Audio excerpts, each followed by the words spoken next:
Kain na ka? Bukas na ba yung kainan?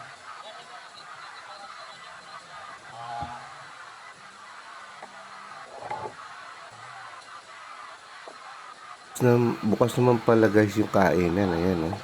Diba kaya napansin mo, wala talaga masyadong kumakain na dito kay Diwata. Ayan oh.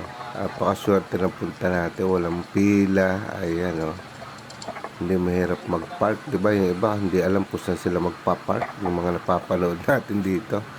So dito guys, mag-park muna tayo dito. Ayan. Ayan, park muna tayo dito. Ayan guys, diba? Ito yung sitwasyon dito sa kainan. Oh, kita nyo naman, wala masyadong kumakain. Bakante yung mga lamesa. Ayan oh, wala naman nakapila. Diba?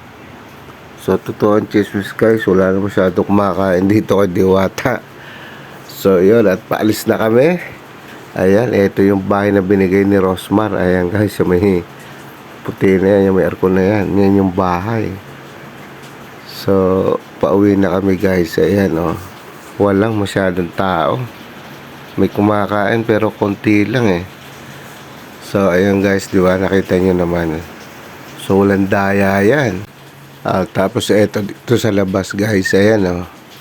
Makikita mo lang mga nakatambay dyan. Joyride o mga bumabayahe lang yata yung mga yan. Oh. Ayan, nakita natin, di ba? Walang masyadong kumakain. So, hanggang dito na lang mga kalahi. Maraming salamat sa inyong panonood. Bye-bye!